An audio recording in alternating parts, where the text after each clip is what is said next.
अस्सलामुअलैकुम।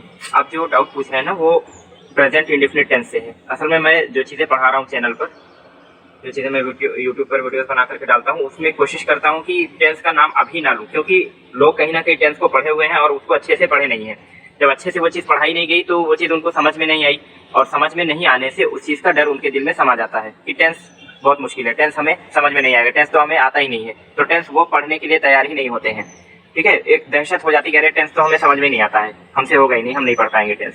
तो उस डर को खत्म करने के लिए मैंने जो है उनको अच्छे से बिना नाम लिए हुए उस चीज़ को पढ़ाने की कोशिश की, और बाद में जब वो चीज़ें समझ में आ जाएंगी और उसमें एक्सपर्ट हो जाएंगे तो फिर उस चीज़ का नाम मैं बता दूंगा कि ये यही चीज़ है। ठीक है, इसी को प्रेजेंट इंडेफिनिट बोलते हैं, इसको प्रेजेंट कंटिन्यूअस बोलते हैं। हालांकि उसकी डेफिनेशन से उनको मैंने वाकिफ करा दिया है, जो आप अगर वीडियो पर जाकर के देखेंगे तो चलिए आपका जो डाउट है उसको मैं आपके हिसाब से करता हूँ। ये प्रोफेशनल वीडियो डालने के लिए नहीं बना रहा हूँ, सिर्फ आपका डाउट क्लियर करने के लिए बना रहा हूँ। जैसे हम लोगों ने टेंस पढ़ा था, टेंस पढ़े होंगे आप, कहीं से पढ़ रहे होंगे तभी आप ये चीज़ पूछ रहे हैं, या फिर आपने कहीं पढ़ा होगा। टेंस है, उसमें जो है प्रेजेंट, पास्ट, फ्यूचर तीन चीज़ें थी। प्रेजेंट और पास्ट और फ्यूचर तीन चीज़ें थी। प्रेजेंट में जो है आपका चार हिस्से हो गए। एक तो हो गया आपका इंडेफिनिट, हालांकि मैं इस तरीके से नहीं पढ़ाता हूँ, आपने इस तरीके से पढ़ा होगा। इंडेफिनिट कंटिन्यूअस, जल्दी से थोड़ा सा CONTINUOUS, जल्दी से आपकी बात कराता हूँ, थोड़ा सा पीछे का रिकैप करता हूँ बस। परफेक्ट और परफेक्ट कंटिन्यूअस।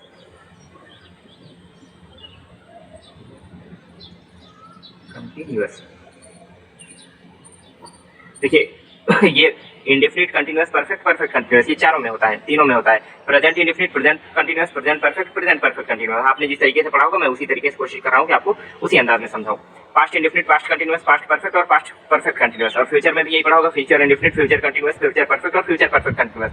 अब प्रेजेंट इंडेफिनिट, आप सबकी अगर अलग अलग बताऊं टाइम ज्यादा हो जाएगा, आप जिस चीज की बात करें मैं उसी पे आता हूँ। ठीक है, प्रेजेंट इंडेफिनिट में क्या होता है कि जो काम हमारी रूटीन में, दिनचर्या में शामिल होती है, यानी कि रोजमर्रा की जिंदगी में हम जो काम करते रहते हैं उस काम को बताने के लिए हम इसका इस्तेमाल करते हैं, यानी कि उस तरह के सेंटेंसेस को हम इस कैटेगरी में रखते हैं प्रेजेंट इंडेफिनिट टेंस में। ठीक है, present indefinite, indefinite.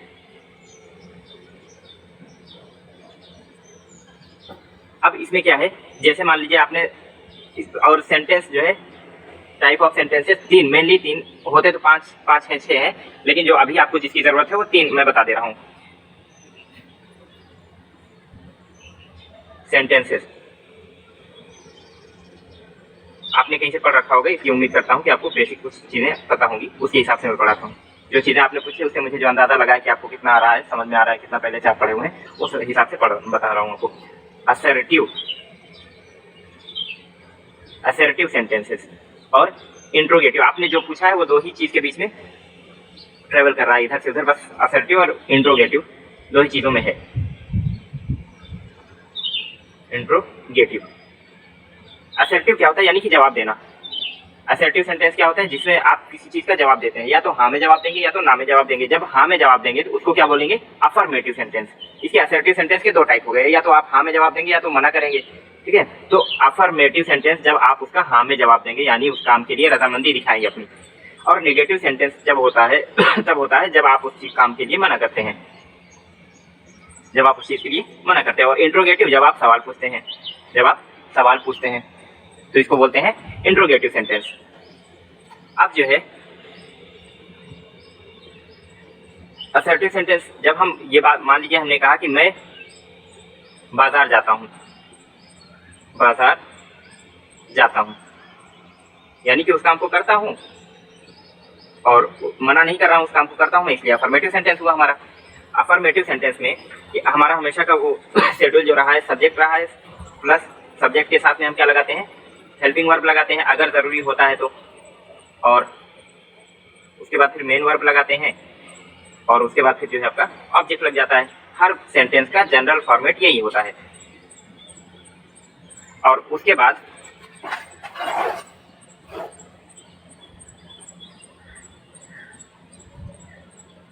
General format आपका हर सेंटेंस का वही होता है। अब क्या हुआ कि हमारा जो प्रेजेंट इंडेफिनिट है उसमें हम क्या करते हैं, सब्जेक्ट लगाते हैं, और जब हम अफर्मेटिव सेंटेंस की बात करते हैं तो उसमें हमें हेल्पिंग वर्ब की जरूरत नहीं पड़ती, हेल्पिंग वर्ब जो है हमारा वो जरूरी नहीं होता है। फिर मेन वर्ब की हमारी फर्स्ट फॉर्म आती है इसमें, और उसके बाद आपका ऑब्जेक्ट आ जाता है।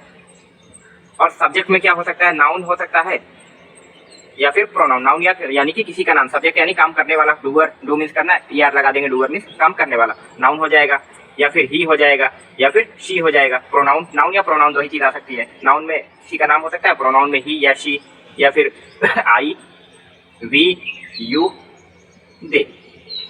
या तो किसी का नाम होगा, या वो लड़का, या वो लड़की, या मैं, हम, तुम, या वे। ठीक है, इनमें से कोई भी काम कर सकता है। अब जब हम लोग इनका इस्तेमाल करते हैं, नाउन कोई आता है सब्जेक्ट की जगह पर, या ही और शी आता है प्रोनाउन में से, तब हम क्या करते हैं, सब्जेक्ट लेते हैं और मेन वर्ब की फर्स्ट फॉर्म में एस या ई एस लगा देते हैं, एस या ई एस लगा देते हैं, और साथ और ऑब्जेक्ट रख देते हैं। यानी कि जो काम, जो मकसद, या फिर सब्जेक्ट और मेन वर्ब के बाद जो कुछ बचता है वो सब आपका ऑब्जेक्ट हो जाएगा। अब जो है जो मैंने यहाँ, और अगर जो है आपका ये आता है, इसके साथ में ये आएगा, ठीक है, एस या एस लगेगा, तो वो नाउन या ही और शी अगर सब्जेक्ट की जगह पर आएगा तो उसकी जगह, उसके साथ में मेन वर्ब में एस या एस लगेगा। और अगर ये आता है तो इसमें आपका सब्जेक्ट और मेन वर्ब की फर्स्ट फॉर्म डायरेक्ट रख दी जाएगी, मेन वर्ब की फर्स्ट फॉर्म और ऑब्जेक्ट। इसमें एस या एस नहीं लगेगा, आई, वी, यू, दे के साथ एस या एस नहीं लगता है मेन वर्ब में, और नाउन या ही और शी के साथ में एस या एस लगता है।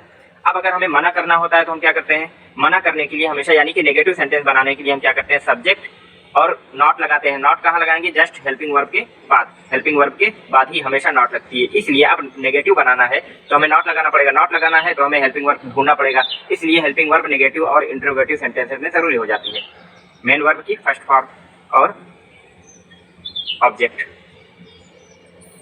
ठीक है, अब देखिए यहाँ पर हमारा हेल्पिंग वर्ब हमारा डू और डस दो चीजें आती हैं, डू या डस दो चीजें आती हैं, या तो डू आएगा या तो डस आएगा। किसके साथ डू आएगा, किसके साथ डस आएगा। अब जो है यहाँ पर मेन वर्ब में चाहे सब्जेक्ट ये हो और चाहे ये हो, मेन वर्ब में एस या एस नहीं लगाएंगे। क्यों, क्योंकि हमें यहाँ पर एस या एस एक जगह नहीं लगाए हैं और एक जगह लगाए हैं। यानी कि जिसके साथ मेन वर्ब में एस या एस लगता है, यहाँ पर जिनके साथ में मेन वर्ब में एस या एस लगता है उनके साथ में हम डस लगा देंगे। बात समझ में आई। जिनके साथ मेन वर्ब में यहाँ पर एस या एस लगता है उनके साथ में हम यहाँ पर अगर मना करेंगे और ऐसे सेंटेंसेस में डस लगा देंगे उनके साथ में, हेल्पिंग वर्ब जो हमारी होगी। और अगर ये आई, वी, यू, दे जिनके साथ एस या एस नहीं लगता है मेन वर्ब में, अफर्मेटिव सेंटेंस में, नेगेटिव सेंटेंस में उनके साथ डू लगा देंगे। जैसे सब्जेक्ट, चलिए मान लीजिए जो हमारा ये है, मैं बाजार जाता हूँ, इसका देखता हूँ, मैं बाजार जाता हूँ, मैं बाजार जाता हूँ। इसको कैसे करेंगे, सब्जेक्ट आप ढूंढिए पहले, ये इनमें से है ना, इनमें से है तो ये नीचे वाला लगना है, एस या एस नहीं लगेगा इसमें। सब्जेक्ट यानी कि मैं, मतलब आई, काम करने वाला, डूअर, मैं काम कर रहा हूँ। अब देखिए हेल्पिंग वर्ब की जरूरत है ही नहीं, अफर्मेटिव सेंटेंस है, यानी कि मैं अपना बाजार जाता हूँ, बात में बता रहा हूँ, ना मना कर रहा हूँ ना सवाल पूछ रहा हूँ। अब क्या होगा, मेन वर्ब की फर्स्ट फॉर्म, वर्ब यानी कि कौन सा काम किया जा रहा है, कौन सा काम किया जा रहा है, जाने का, जानो क्या बोलते हैं, गो, गो मीन्स जाना। अब उसके बाद फिर आई गो, कहाँ, बाजार, किसी चीज की तरफ जाएंगे तो टू लगाएंगे और किसी चीज से दूर जाएंगे तो फ्रॉम लगाएंगे। ठीक है, हम मार्केट जा रहे हैं यानी उनसे करीबी बढ़ रही है, इसलिए हम टू लगाते हैं, market, I go to market. समझ में आया। अब अगर हमें मना करना हुआ तो, अगर हमें मना करना हुआ तो मैं बाजार नहीं जाता हूँ, तब क्या करेंगे, मैं लिख नहीं रहा हूँ, ये आप समझ जाइएगा इसको, मैं बाजार नहीं जाता हूँ, तो सब्जेक्ट हो जाएगा हमारा, और जो है अब जो है सब्जेक्ट हो गया हमारा। अब नॉट लगाना पड़ेगा, नॉट लगाने के लिए हमें हेल्पिंग वर्ब ढूंढनी पड़ेगी, हेल्पिंग वर्ब के लिए हमें या डू लगाएंगे या तो डस लगाएंगे। अब जिनके साथ अफर्मेटिव सेंटेंस में एस या ई एस नहीं लग रहा है उसके साथ डू लगेगा नेगेटिव में, और जिसके साथ एस या ई एस लगता है उसके साथ डस लगा देंगे हम। समझ में बात आई। आई के साथ डू लग जाएगा, ठीक है, I do not, I do not go to market, go to market, subject helping verb not, उसके बाद मेन वर्ब की first form object to market, object यानी मकसद या उद्देश्य। ठीक है, हम जा रहे हैं किस मकसद से जा रहे हैं, मार्केट जाने के मकसद से जा रहे हैं। ठीक है, अब जो है अगर हमें सवाल पूछना हुआ, क्वेश्चन करना हुआ हमें, तब क्या करते हैं, यही जो हेल्पिंग वर्ब होती है हमारी, हेल्पिंग वर्ब को हम आगे लेकर के आते हैं। बस हेल्पिंग वर्ब, सब्जेक्ट, और अगर जरूरत है नॉट की तो नॉट लगाएंगे, नहीं जरूरत है तो नहीं लगाएंगे, और मेन वर्ब की फर्स्ट फॉर्म और ऑब्जेक्ट, ऑब्जेक्ट, और लास्ट में क्वेश्चन वर्ब, क्वेश्चन मार्क हमेशा लगाते हैं, वरना क्वेश्चन का पूरा नंबर काट लिया जाता है। ठीक है, चलिए, I do not go to market. अब जो है क्या आप मार्केट जाते हैं, किसी से सवाल पूछना होगा, अपने आप से तो नहीं पूछेंगे क्योंकि आप खुद काम कर रहे हैं, तो आप खुद जानते होंगे आप क्या काम कर रहे हैं और करना है कि नहीं करना है, इसलिए हम अपने आप से सवाल नहीं पूछते हैं, दूसरों से पूछते हैं। अमूमन मोस्ट ऑफ द टाइम, ज्यादातर ऐसा होता है, ठीक है। दूसरे से सवाल पूछेंगे, यानी कि आपसे पूछ रहे हैं हम, क्या आप बाजार जाते हैं। अब क्या होगा, सब्जेक्ट हमारा क्या हो जाएगा, यू हो जाएगा, आप हो गए, यू हो गया, ठीक है। यू हमारा सब्जेक्ट हो गया, यू के साथ हमारा क्या लगेगा, यू के साथ हमारा डू लगेगा, क्योंकि यू के साथ हमारा एस नहीं लगता है, इसलिए बिना एस वाला जो हेल्पिंग वर्ब है वो लगाएंगे हम। तो do, do you subject. Do you go to market, क्या आप बाजार जाते हैं। मार्केट, क्या आप बाजार जाते हैं, ये हो जाएगा do you go to market, क्या आप बाजार जाते हैं। अब अगर ये बात भी कभी कभी पूछी जाती है, क्या आप बाजार नहीं जाते हैं, तो अब क्या हो जाएगा, डू अगर जरूरत है तो नॉट लगाना, ये वाले समझा रहा हूँ। Do you not go to market, क्या आप बाजार नहीं जाते हैं। Do you not go to market, क्या आप बाजार नहीं जाते हैं। Do you not go to market, क्या आप बाजार नहीं जाते हैं। अब उसके बाद फिर अगर हमें, अब आपके क्वेश्चन पे आते हैं, जो WH वाली फैमिली आप पूछ रहे हैं, ठीक है। WH में बहुत सारे होते हैं, व्हाट, व्हेन, वेयर,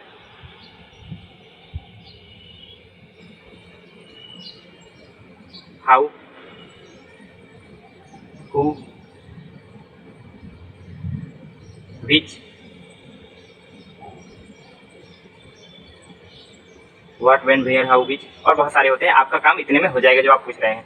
मान लीजिए कि अब यहाँ पर हमने बताया कि मैं मार्केट जाता हूँ, यहाँ पर मैंने मना कर दिया मैं मार्केट नहीं जाता हूँ। अब आप पूछ रहे हैं कि आप मार्केट जाते हैं, do you go to market. अब आपने ये भी ऐसा भी आप पूछ सकते हैं कि आप मार्केट नहीं जाते हैं। आपको जिस चीज़ की उम्मीद होगी, कंफर्मेशन उसी चीज़ का मांगेंगे, ठीक है। अगर आपको उम्मीद होगी कि मैं पढ़ता हूँ, तो आप यही पूछेंगे कि क्या आप पढ़ते हैं। मैं पूछूंगा हाँ पढ़ता हूँ। तो एक और आता है व्हाट टाइम, व्हाट टाइम। तो अगर मैं ये और आप ये भी पूछ सकते हैं कि आप पढ़ते नहीं हैं, यानी कि जिस चीज़ की उम्मीद आपको कम होगी, या तो उसके बारे में सवाल करेंगे, या जिस चीज़ की उम्मीद आपको ज़्यादा होगी उसके बारे में सवाल करेंगे। अब मान लीजिए मैंने कहा कि हाँ मैं पढ़ता हूँ, तो उसके बाद आप कहेंगे कि आप क्या पढ़ते हैं, क्या पढ़ते हैं, यानी कि किसी चीज़ का नाम जानने की कोशिश करेंगे कि आप क्या पढ़ते हैं।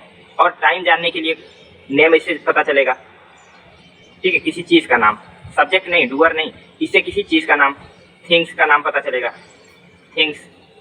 इससे क्या पता चलेगा, इससे सवाल पूछेंगे तो प्लेस, जगह, प्लेस पता चलेगा। इससे प्रोसेस, प्रोसीजर, किस तरह से, स्टेप उसके। और इससे क्या पता चलेगा, सब्जेक्ट यानी डूअर, यानी कि उस काम को करने वाला कौन है, ठीक है। और इसमें चुनने की, चूज करने की बात आएगी, चूज करने की बात आएगी, चुनना होगा आपको। और इससे आपको उस काम के करने का टाइम पता चलेगा। समझ में बात आ रही है, इससे आपके उस काम को करने के टाइम पता चलेगा।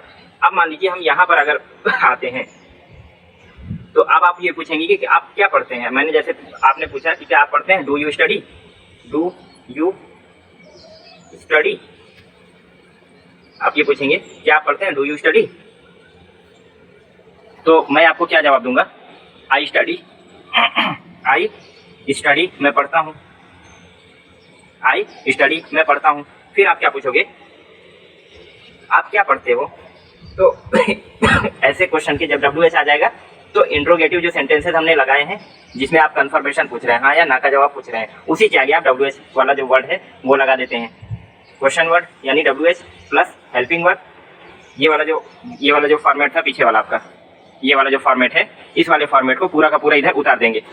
हेल्पिंग वर्ब प्लस सब्जेक्ट, अगर ज़रूरत है तो नॉट लगाएंगे, नहीं तो वैसे यहाँ पर ज़रूरत कम ही पड़ती है, अगर पड़ जाए तो यहाँ लगाएंगे, ठीक है। प्लस आपका मेन वर्ब की फर्स्ट फॉर्म प्लस ऑब्जेक्ट, ठीक है। अब क्या होगा कि क्या आप पढ़ते हैं, डू यू स्टडी। मैंने बोला आई स्टडी। फिर आप क्या बोलेंगे, आप क्या पढ़ते हैं, what do you study, what do you study, what do you study, what do you study, आप क्या पढ़ते हैं। अब क्या होगा, व्हाट डू यू स्टडी, यानी कि मैं जो चीज़ पढ़ता हूँ आप उसका नाम जानने की कोशिश कर रहे हैं। You are trying to know the name of that subject that I study. ठीक है, जो सब्जेक्ट मैं पढ़ता हूँ वो उसका नाम जानने की आप कोशिश कर रहे हैं। तो यहाँ पर आपको क्वेश्चन वर्ड और हेल्पिंग वर्ब, ये क्वेश्चन वर्ड WH, उसके बाद फिर हेल्पिंग वर्ब, सब्जेक्ट और मेन वर्ब की फर्स्ट फॉर्म, ये आपको इस्तेमाल करनी पड़ी। अब देखिए, अब मान लीजिए आप कब पढ़ते हैं, आप तो जानते हैं कि मैं ड्यूटी भी करता हूँ, तो आप ये भी पूछ सकते हैं आप कितने बजे पढ़ते हैं। तो यहाँ पर क्या हो जाएगा, what time do you study, what time do you study, ये क्वेश्चन वर्ड चेंज कर दीजिए, बदल जाएगा। What time do you study, आप कितने बजे पढ़ते हैं। अब आप ये भी पूछ सकते हैं आप कहाँ पर पढ़ते हैं, जगह पूछना होगा आपको। तो where do you study, where do you study, do you study, आप कैसे पढ़ते हैं, बैठ के पढ़ते हैं, चेयर टेबल पे पढ़ते हैं, या बिस्तर पे बैठ के पढ़ते हैं, या फिर हाथ का सहारा लेकर के टेक लगा करके पढ़ते हैं। तो how do you study, process, उस काम को करने का प्रोसेस पूछना होगा। How do you study, how do you study पूछ सकते हैं आप। अब ये बताइए कि यहाँ पर तो किसी और चीज को जानने की कोशिश करें, सब्जेक्ट मौजूद था। अब अगर आप आएंगे हु पर, WHO, हु पर आएंगे, तो अब हम क्या पूछ रहे हैं, कौन जाता है। मान लीजिए ऐसे पूछते हैं, कौन जाता है, हु। अब हमें सब्जेक्ट पता नहीं है, ठीक है। मान लीजिए मैंने ये बोला आई गो, मैं जाता हूँ, ठीक है। अब इस वाले क्वेश्चन में मुझे सब्जेक्ट पता नहीं है, अब आप बता दीजिए, ठीक है। हु गो, कौन जाता है, हु गो, कौन जाता है। अब ये बताइए सब्जेक्ट है क्या इसमें। अगर सब्जेक्ट होता तो हम यहाँ पर हेल्पिंग वर्ब लगाते, और इधर question word, helping verb, subject, फिर मेन वर्ब, ठीक है। अब यहाँ पर हम सब्जेक्ट ही तो जानने की कोशिश कर रहे हैं। अगर हम सब्जेक्ट बता देंगे तो पूछेंगे क्या, हु से क्या होता है, हमारा सब्जेक्ट ही तो पूछते हैं हम। अगर हम सब्जेक्ट जानने की कोशिश करें, यानी सब्जेक्ट मिसिंग है, गायब है, उसी को जानने की कोशिश कर रहे हैं। अब जो है इस जगह पर सब्जेक्ट ही तो आता है, यानी कि ये पूछ भले रहा है, लेकिन सब्जेक्ट की जगह पर आकर के पूछ रहा है, सब्जेक्ट की जगह पर आकर पूछ रहा है। जैसे कभी कभी जब कोई क्राइम होता है तो क्राइम सीन पर पुलिस जाती है, वो जो है क्रिएट करती है सीन को, यानी फिर से उस चीज को करके देखती है कि कैसे कैसे किया गया होगा। वो क्रिमिनल थोड़ी बन जाती है, पुलिस क्रिमिनल की तरह ही सोचने लग जाती है। वहां पर पुलिस खुद एक बंदे को जो है रिवॉल्वर थमा दी जाती है, भाई वहां से जाकर के गन चलाओ, यानी कि वो खुद जो है एक क्रिमिनल का काम करता है थोड़ी देर के लिए, जब तक कि वो क्रिमिनल आपको पता ना चल जाए, वो क्रिमिनल आपके हाथ ना लग जाए। तो ये आपका एज अ सब्जेक्ट काम कर रहा है यहाँ पर, ठीक है। ये आपका एज अ सब्जेक्ट काम करेगा यहाँ पर। अब सारे काम ऐसे होंगे जैसे यहाँ पर सब्जेक्ट, और सब्जेक्ट के अकॉर्डिंग आपको सब्जेक्ट आपका यहाँ पर थर्ड पर्सन होगा। मैंने बात देखिए, फर्स्ट पर्सन कौन होता है, जो बात कर रहा है, और जिससे जो बोल रहा है और जो सुन रहा है उसको बोलते हैं सेकंड पर्सन, दूसरा आदमी, और जिसके बारे में बात की जा रही है वो थर्ड पर्सन होगा, तीसरा आदमी होगा। बात समझ में आ रही है। जो मैं बात कर रहा हूँ मैं फर्स्ट पर्सन हुआ, आपसे बात कर रहा हूँ आप सेकंड पर्सन हुए मेरे लिए, और अगर किसी तीसरे के बारे में बात कर रहा हूँ, हम दो लोग मिलकर के किसी तीसरे के बारे में बात करें, वो हमारे लिए थर्ड पर्सन होता है। अब यहाँ पर देखिए, जो हमने आपको ये बताया है, सब्जेक्ट बताया है, इसमें देखिए अभी अगर पूछेंगे कौन जाता है, यानी मैं पूछ रहा हूँ और आपसे पूछ रहा हूँ, पूछ किसके बारे में रहा हूँ, आपसे पूछ रहा होता, तो आप जाहिर सी बात है आपके बारे में तो नहीं पूछ रहा हूँ, किसी और के बारे में ही पूछ रहा हूँ, तो क्या होगा, ये हम थर्ड पर्सन की बात कर रहे हैं, नाउन ही या शी। समझ में बात आ रही, हम बात पूछ रहे हैं किसको, नाउन, शी या ही, ठीक है। तो इनके साथ में क्या होता है कि सब्जेक्ट के बाद मेन वर्ब में एस या ईएस आती है, इसीलिए ये अभी यहाँ पर सब्जेक्ट का काम कर रहा है आकर के, तो इसके बाद जो वर्ब है उसमें एस या ईएस लगाना पड़ेगा। एस कहाँ पर लगता है, ईएस कहाँ पर लगता है, जब मेन वर्ब कोई भी मिली आपके, उसके लास्ट में देखिए, एक या दो लेटर आप लास्ट में देखिए, उसमें अगर CH SH OX लास्ट में अगर आ रहा है, आपको CH SH OX लास्ट में दिख रहा है, तो आपको उसमें ES लगाना पड़ेगा, उसमें आपको ES लगाना पड़ेगा, और अगर नहीं दिख रहा है तो खाली S लग जाएगा, ठीक है। जैसे गो है, गो में O आ रहा है लास्ट में, इसलिए ES लग जाएगा, आपका गोज हो जाएगा, ठीक है।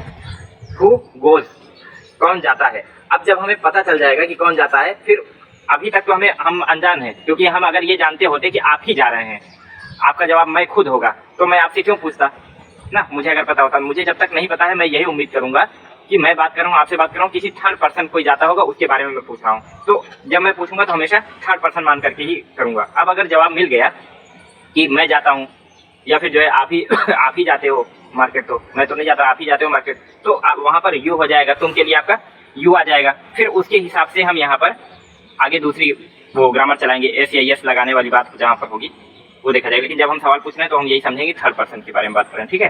हु गोज, अब आपके जो क्वेश्चन थे वो देख लेते हैं। हु, कौन मार्केट जाता है, who goes to market. Third person हम समझ करके पूछेंगे, who goes to market. Market, कौन बाजार जाता है, हु गोज टू मार्केट।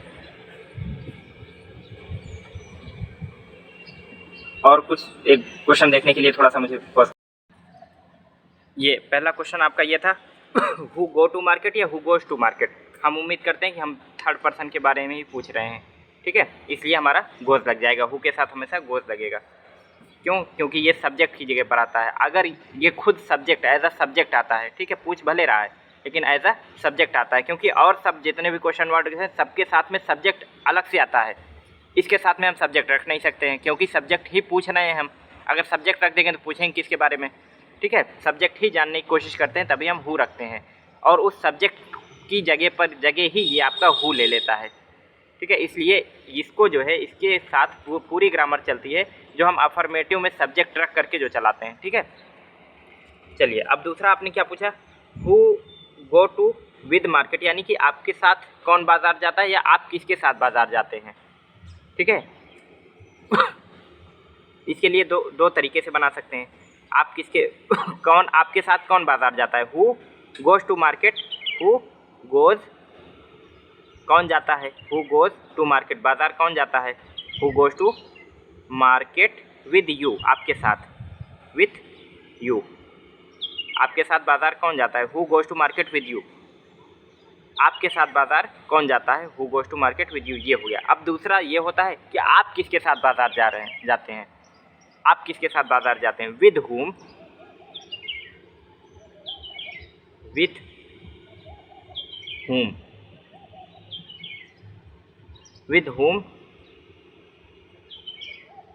किसके साथ। अब जो है यहाँ पर क्या था, इस वाले में सब्जेक्ट पूछा जा रहा है, ठीक है, who goes to market with you, यानी कि बाजार जाने वाला कौन है, यानी सब्जेक्ट का के बारे में पूछा जा रहा है। तो ये क्या हुआ, ये हमारा एज अ सब्जेक्ट आ गया क्योंकि सब्जेक्ट हम जानने की कोशिश कर रहे हैं। लेकिन यहाँ पर क्या हुआ यहाँ पर ये एज अ क्वेश्चन वर्ड आया, सब्जेक्ट अलग से आएगा। हु विद हुम, सब्जेक्ट यहाँ पर आप हो गए, यहाँ पर जो आपके साथ जाने वाला है वो मेन सब्जेक्ट था इस वाले सेंटेंस में, और इस वाले सब्जेक्ट में सब्जेक्ट आप खुद हो गए। With whom do you go to market, go to market, market. अब देखिए with whom do you go to market. अब क्या हुआ कि यू, सब्जेक्ट आपका यू आ गया, ठीक है, यू के साथ हम डू लगाते हैं, यू के साथ हम डू लगाते हैं इसलिए हम विद हुम। अब इस वाले ग्रामर से देखिए, यहाँ पर इधर लिख पाया मैंने, ये क्वेश्चन वर्ड, उसके बाद फिर हेल्पिंग वर्ब, विद हुम आपका क्वेश्चन वर्ड हो गया, किसके साथ, विद हुम, फिर उसके बाद फिर हेल्पिंग वर्ब, उसके बाद फिर आपका सब्जेक्ट आपका यू हो गया। अब यू के साथ हमेशा जब हम नेगेटिव बनाते हैं या इंट्रोगेटिव सेंटेंस बनाते हैं, यस या नो टाइप, तो उसमें डू लगाते हैं, इसलिए हमारा यहाँ पर डू आ गया। और गो टू मार्केट, यू के साथ मेन वर्ब में एस या यस नहीं लगता है, डायरेक्ट मेन वर्ब की फर्स्ट फॉर्म लगती है, इसीलिए जो है नेगेटिव इंट्रोगेटिव में डू के साथ यस लगाकर डस लगाते हैं, डस नहीं बनाते, इसके साथ में खाली डू रहता है, ठीक है। अब ये you go to market, with whom do you go to market. अब दूसरा तरीका इसका बनाने का ये भी हो सकता है, अब दूसरा तरीका ये भी तो हो सकता है आपका कि आप किसके साथ,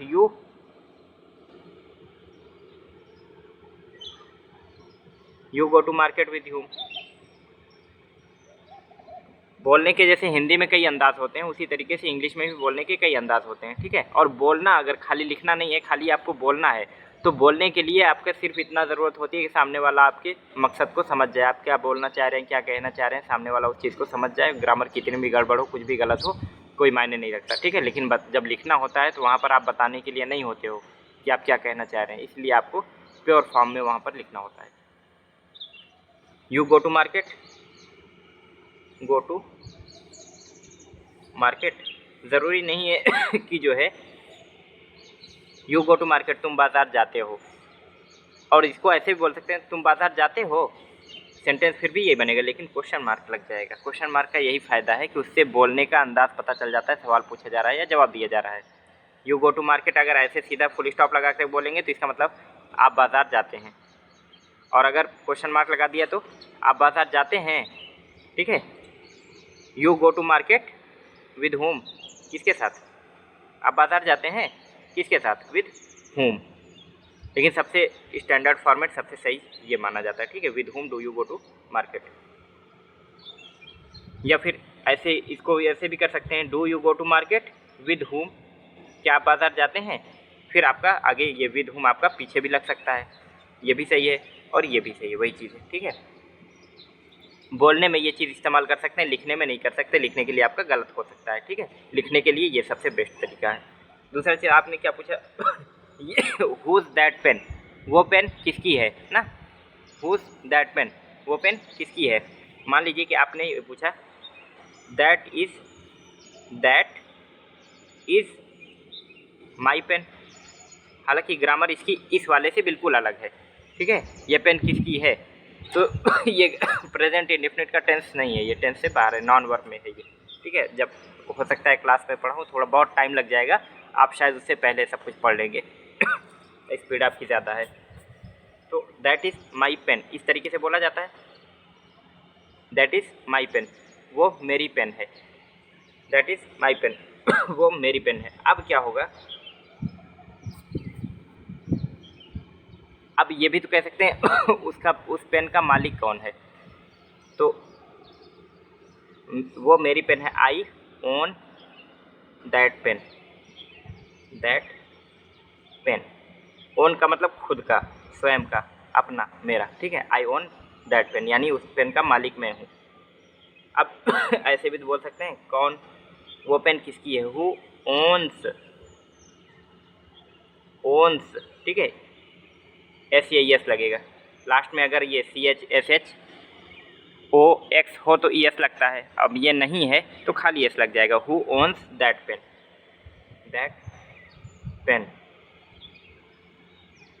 या फिर ऐसे बोल सकते हैं that pen belongs to whom, वो पेन किससे बिलोंग करती है, यानी कि उसका उस पेन का ताल्लुक किससे है, उस पेन का संबंध किससे है, that pen belongs to whom, ऐसे ही बोला जा सकता है। जिस तरीके से हिंदी में बोलने के कई अंदाज होते हैं, कई तरीके से हम बोलते हैं, उसी तरीके से इंग्लिश में भी बोलने के कई तरीके होते हैं, ठीक है। आपको जो बेहतर लगे, जो सूटेबल लगे आपके सिचुएशन के हिसाब से, वैसा बोल सकते हैं। That pen belongs to home.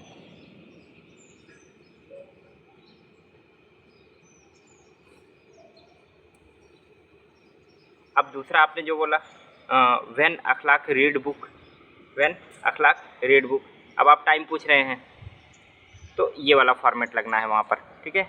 When, अब हेल्पिंग वर्ब आपने नहीं लगाया था, क्वेश्चन वर्ड के बाद आपका जस्ट हेल्पिंग वर्ब लगता है। व्हेन अखलाक नाउन है, किसी का नाम है, थर्ड पर्सन है ना, तो उस थर्ड पर्सन के साथ में आपको ये देखना पड़ेगा कि इधर आपका नाउन के साथ, नाउन या ही और शी के साथ में आपका मेन वर्ब शब्द, जब आप मेन वर्ब में आपका एस या ई एस लगता है, ठीक है।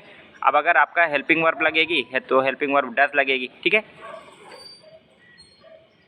व्हेन डज अखलाक, जब प्रॉपर नाउन होता है यानी किसी का नाम होता है, जगह का नाम, इंसान का नाम, तो उसका पहला लेटर आपका कैपिटल होता है। अखलाक, क्यू या के, आप क्यू लगाते हैं, क्यू लगाया जाता है, सही तो क्यू है। When does Akhlaq read book, read book. अब अगर मान लीजिए इसको सिंपली बोला जाता है अखलाक किताब पढ़ता है, तब क्या बोलते हैं आप, अखलाक रीड्स बुक, रीड्स बुक, अखलाक किताब पढ़ता है, थर्ड पर्सन है, नाउन है, इसलिए जो है आपका एस लगता है यहाँ पर। अब जब क्वेश्चन पूछा जाएगा तो इसीलिए डज लगेगा, ठीक है। जब इधर डज लग गया, क्यों, यहाँ पर रीड में हम लोग एस या एस लगाते हैं, अब यही एस या एस यही उठ करके यहाँ पर आकर के लग गया, इसलिए अब यहाँ पर नहीं लगता है, ठीक है। When does Akhlaq read book. शायद आपके इतने ही सवाल थे और लगभग हो गए हैं। और कुछ डाउट हो मेरे लायक जो हो, जो मैं आपकी हेल्प कर सकता हूँ तो बताइएगा। ठीक है, शुक्रिया।